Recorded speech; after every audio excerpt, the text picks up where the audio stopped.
Thanks very much, Sophie. Yeah, hi, I'm Nikki. I'm the Education Liaison and Outreach Manager at Middlesex.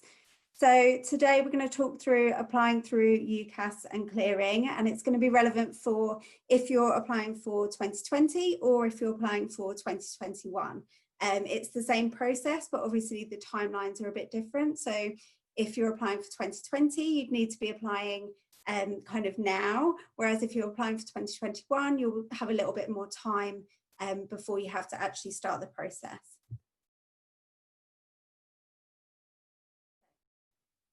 So firstly, I want to talk through what UCAS is. You've probably heard a lot of people refer to UCAS. Essentially, it's the Universities and Colleges Admissions Service. So this is the kind of organisation that handles all student applications on behalf of colleges and universities. You can choose from about 395 different universities and colleges, and across those there are over 50,000 courses. So that's a huge amount of kind of choice and a huge amount of variety of different things that you can do at university. On UCAS, you'll see that all the entry requirements for all the different courses are listed on there, so you can find the one that you think is the best fit for you. And you can complete your application in stages. So we'll go through in a minute the different kind of stages of the UCAS application and how you actually kind of navigate that. You also need to bear in mind spelling and grammar is really, really important in any kind of application for, you know, a university or a job. So that's something we'll discuss as well. And it's important that you include all of your educational qualifications, even if you're retaking all or part of that qualification within your UCAS application. So when you're applying, you will use something called UCAS Track. If you're still at school or college, you'll probably be given what's called a buzzword, and that's basically, it allows them to view all of the students' kind of applications in one place once you put that buzzword in.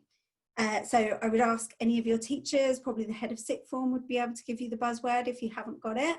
If you're not at school or college, then that's absolutely fine. You can just apply on an individual basis rather than through your school or college.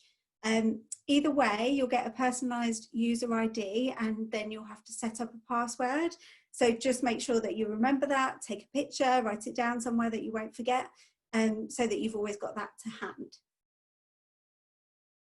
So as part of the UCAS application, you'll need to complete a number of different sections. Some of them are on kind of your personal details, some are around the finance arrangements, some are around kind of your educational qualifications, work experience, all of those kind of things. So there are a lot of different sections that you need to complete, but it's just a case of going through them one by one. You can also kind of start and stop anytime you like, so you can save it and then come back to it.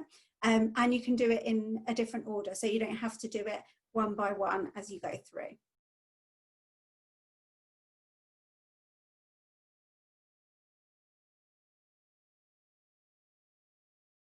I seem to have an issue with my PowerPoint slides. I'm just going to have another look.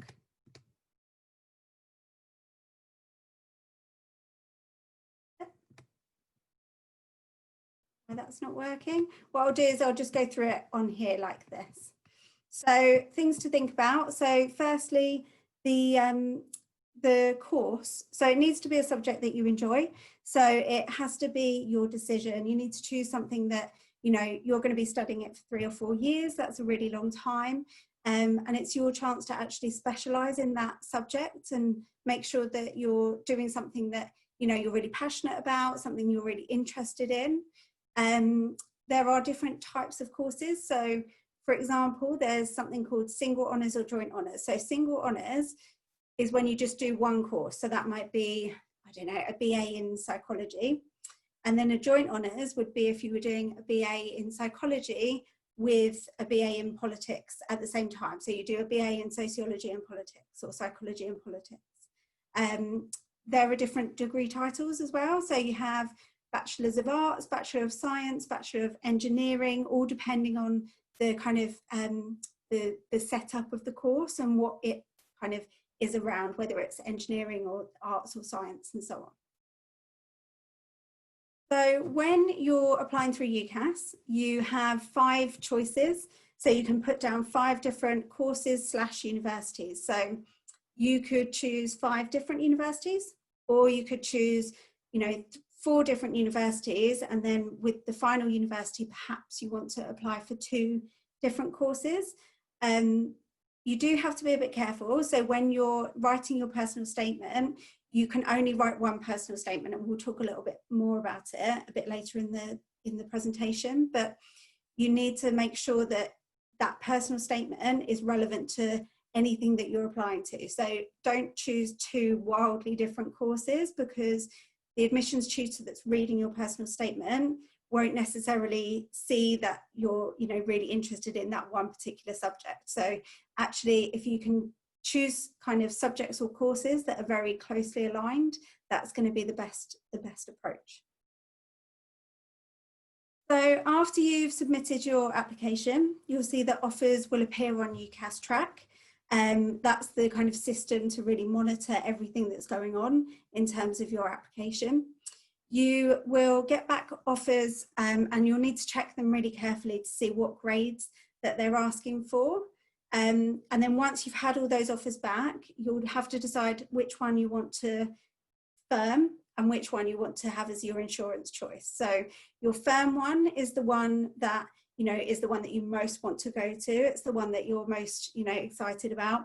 And then your insurance choice is the second favourite, essentially. So it's your kind of backup choice. And then you'll have to decline all the others. You are expected to take up your firm choice if you get the grades. Obviously, you can go into clearing if that's something that, for example, if you decide later down the line that you really aren't happy with the choice that you've made, you can go into clearing. But there is a general expectation that if you get the grades at your firm choice, which is where you've kind of committed to going, that you do take up that place. Your insurance offer, if, for example, you don't get the grades for your firm offer, then you would automatically get put into your insurance university and course. So, top tips for making the UCAS application: make sure you know your buzzword if you're still at school or college. Don't try and fill it all in all at once, because it is quite a long application form, so do take your time. Make sure you have all the information ready, so your passport, your qualification names, your exam boards, all of that to hand, so that you're not kind of digging around trying to find it as you're filling it in. Write your personal statement in a Word doc first. So again, as I said, we're going to talk through the personal statement in a second. And then, as I said as well, don't complete the sections. You don't have to complete the sections all in order. You can save parts as you go, and really just take your time with it.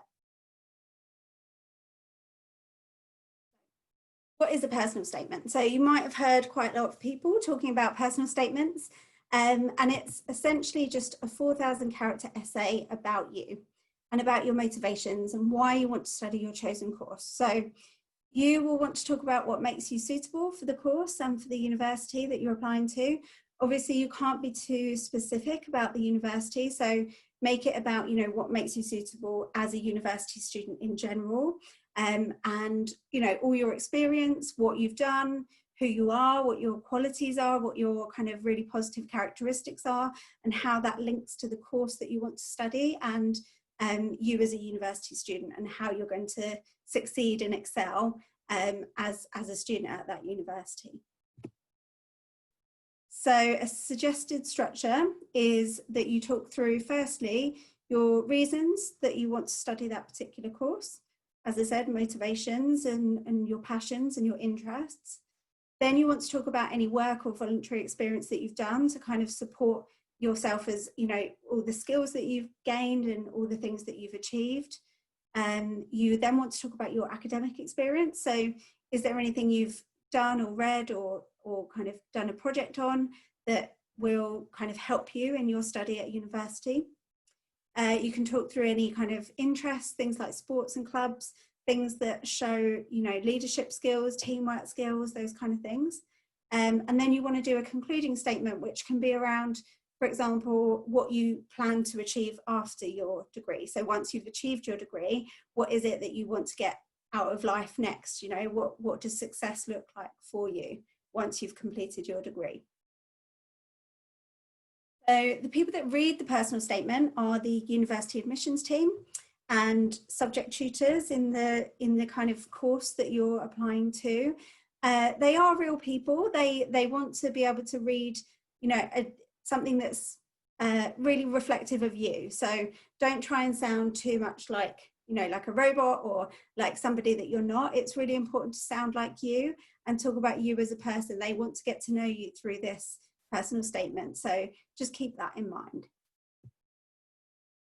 Few do's and don'ts. So do start early, do lots of drafts. Don't feel like you can do it all in one go, because it does take some thinking about and some kind of time to actually consider what you want to write about yourself. Make sure you're honest, make sure that everything that you're talking about is kind of linked and relevant to the university and the subject that you're applying to. Try and be really enthusiastic, show, you know, what you're good at and what your strengths are. Don't make your statement too short. So you have, as I said, 4,000 characters, which is around 500 words or kind of one typed page. So make sure that you're kind of using and utilizing all that space. I think most people struggle to kind of shorten it, if anything. So I've seen lots of personal statements that are 2 or 3 pages long, and that people actually struggle to kind of condense it and say everything that they want in that shorter space. So that's something to really kind of practice and take a look at it maybe when you've gone away, and then come back to it and see where you can cut some stuff. So don't Google for interesting quotes. And I think alongside that, just make sure that you're not Googling, you know, application or personal statement for business studies. You need to kind of, it needs to be your own work, and plagiarism is something that admissions teams will be looking out for, and they use sophisticated software to actually check if you're plagiarizing. So we really kind of advise you to avoid doing anything like that. Don't just list information, you know, try and tell a story, try and tell something that is, you know, interesting about you and about your experience and how you think you're going to be a great student. And also make sure that you're getting people to check your work, check your spelling and your grammar, and make sure that you're not kind of making silly mistakes that then have an impact on whether you kind of are considered for a space on that course. So next I want to talk through some important dates. So September is when the UCAS application cycle opens. So if you're applying for 2021, that's when you can actually start the application. Obviously it means now is when you should be considering different universities, looking at different, so if you're in year 12, for example, you might be looking at kind of what courses and what universities you might want to apply for. If you're in year 13, or you're already left school or you're in college now and you're kind of looking for 2020, that's absolutely fine as well. You can still apply now, all the way through up until kind of through past clearing. So even kind of into August is when you can apply, but obviously you will be more likely to have more options the earlier on you apply. So October is when the Oxbridge deadlines are. So if you're applying for medicine, dentistry, or Oxbridge, that's when you have to apply by. January 15th is the kind of main deadline that we ask for, and that's when you'll get equal consideration across everybody that's applied at that same time. After that, they will start to look at it on a kind of basis of as they come in, and then if all the places are already filled, obviously that's why you need to get in kind of by that deadline. So the longer it is after that deadline, the less spaces there are, because people have already kind of had their offers and the university has already made offers to those students. So November to March is when you might be invited in for an interview or a test. Specific courses, there will be interviews, so things like, you know, you might have to do a dance performance if you're applying to dance, or if you're applying to nursing, you will be invited in for an interview if you kind of are applying for nursing. And then the university will start making decisions, and you'll either get a kind of conditional offer or an unconditional offer, or you'll be unsuccessful. And that's where you have to then choose your firm and insurance choices in kind of April to May time. So April to July is when accommodation applications open, so you can apply anytime then, and all the way through to kind of until we start back at university. 6th of July is when clearing opens, so if you're not holding a place, that's where you can go and you can search through all the courses that still have places and look and try and find the right one for you. And then we have results day, obviously in August, mid-August, which is when you will find out whether you've got your place, if you've got a conditional offer based on some grades that you've got. So that's when you see, you know, did you get the place or didn't you? And if you didn't get a place, then you can start looking through clearing, which we're going to talk about in a second. So what is clearing? So clearing's open from July until September. And this is basically where you go if for any reason you don't want to accept the course that you've got a place on, or if you haven't got a place at all. This is where you can see, as I said, the list of all the different courses that still have available places. And you can call universities, find out, kind of talk them through what you want to do, why you think you're a good student, and so on. And then if they're able to offer you a place, that's when you can then make a decision as to whether you want to accept that place. And only once you're 100% certain should you then put that course into UCAS track, because then that's you accepting the place at that university and at that course. Okay. So Clearing Plus is new for 2020 and it's open until the end of August. So this year, if you find yourself in Clearing, UCAS will actually match you to courses that you might be interested in based on what they know about you. So based on the information that you put in your application. And if you find yourself unplaced, so that means you're not holding a place at a course or at a university, then they will show you around 50, I think it's up to 50 course matches, which are the best matches for you based on your grade profile and the other things that kind of what you're interested in, what courses you previously applied to, and so on.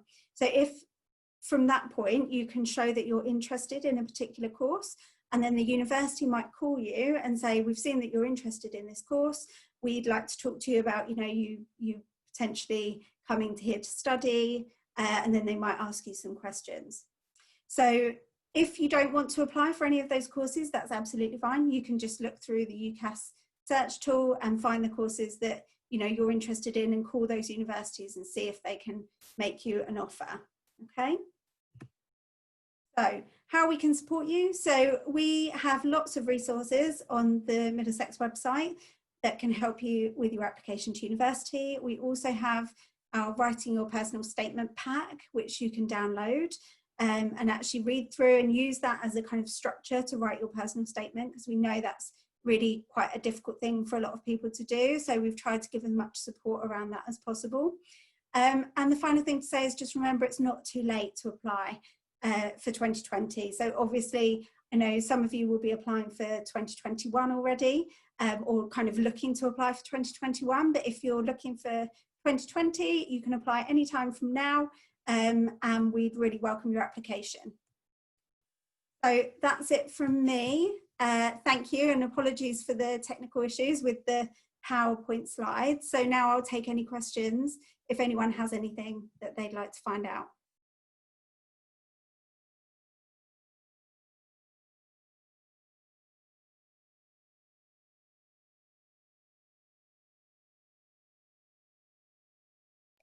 Okay, thank you for that, Nikki.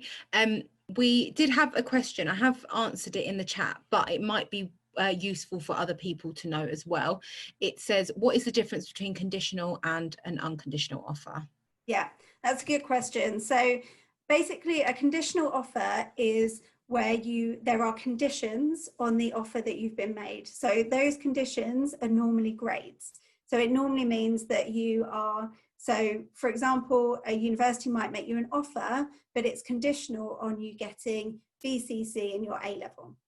An unconditional offer is where they've looked at your statement and they've looked at your application and they've looked at your previous grades, like your GCSE grades and so on, or you've already got your A-levels or BTEC grades.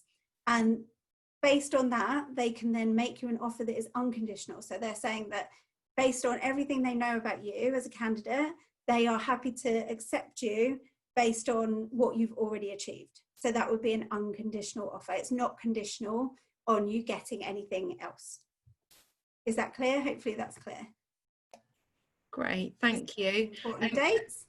Yep, important dates, thank you. Here we go.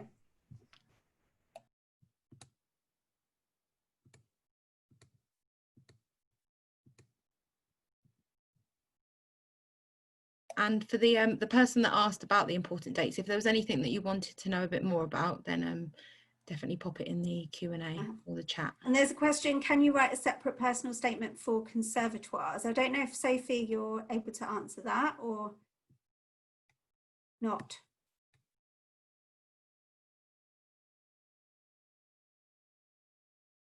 No? I'm not sure. Okay, so we're not a conservatoire, so I think that's the kind of question you might have to look up at UCAS, but it's a really good question. To be honest, I'm not entirely sure of the process for applying to conservatoires. I assume you still do it through UCAS, but yeah, sorry, that's not a question that I'm able to answer. So you'll have to, I wonder if maybe admissions in our live chat on Unibuddy might be able to answer that question, but that's not something that I've come across, unfortunately.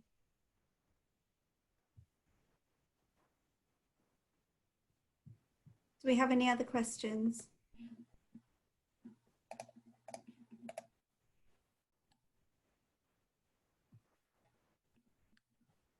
No more questions so far, but we'll hang around for a little bit in case there's any questions that they want. Oh, we've got one coming now.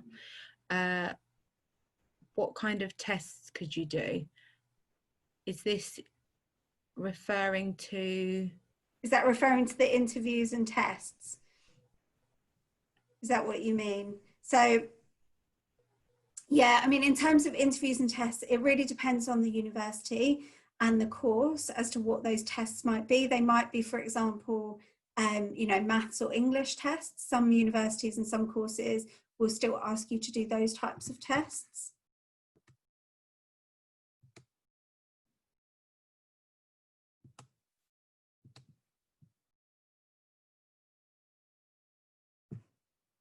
I've got another question around applying to university. Do you have to apply to all universities all at once? Yeah, so what you do is you would apply to those 5, but if you don't want to apply to 5, you can only apply to 1 at a time, but that's the kind of maximum that you can apply for. So if, for example, you've only applied for, you know, a certain number, and then you decide that, so say if you wanted to apply for 2 or 3, and then you didn't get any places there, or you didn't want to accept any of the places, you have still got that option to apply to 1 or 2 more, to see if you can kind of get a place there. Is that, hopefully that answers your question. We've got one from a person who's asking, if I don't get my firm choice, which is my conditional, will I automatically get my insurance choice, which is also conditional? So they've got a CF choice and a CI choice, if they don't meet the requirements. So if you don't get your firm, so if you don't meet the requirements of your firm choice, and then it comes that therefore you're kind of automatically put into your insurance, if you then don't meet the requirements of your insurance choice, then unfortunately that means that then you're unplaced.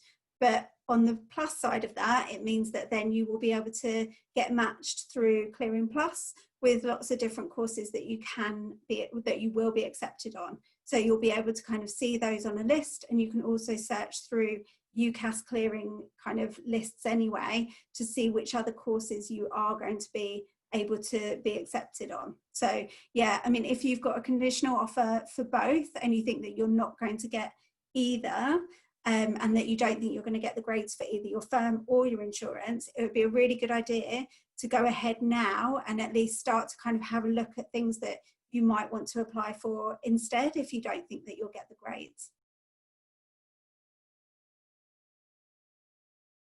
Yeah, so do you have to make an application with UCAS and write your personal statement before applying to the universities you want to go to? Yes, on the whole, kind of all applications go through UCAS, so you do really need to write your application. However, you could have an informal conversation with the admissions team. So for example, if you wanted to call Middlesex University admissions team and just tell them that you haven't made your application yet and you want to know whether they would consider you, they can kind of give you an idea informally over the phone, so that then you can go away and actually make the formal application once you know if you'll be made an offer or not. They will want to see lots of information though, so that's why it's best to do your application, because that's where you can show, you know, what you've achieved, what your grades are, what your qualifications are, so that they can make an informed decision and decide whether they want to make you an offer. Just going back to the person that asked about conservatoires, you do make your application via UCAS. You do still need to produce a personal statement. It would be good though to check whether you can use that same personal statement for applying to universities and also to the conservatoires. Check that with our admissions team definitely, but you do still need to make your application via UCAS. And you still get 5 choices for those. So I've seen another question, which is, if I apply now for September 2020, when do I get notified if I'm accepted? It really does depend on the course.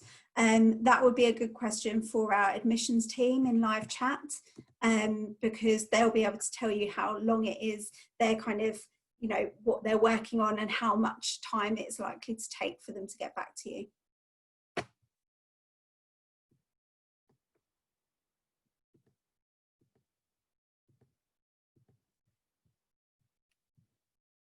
A couple more minutes if anybody has another question.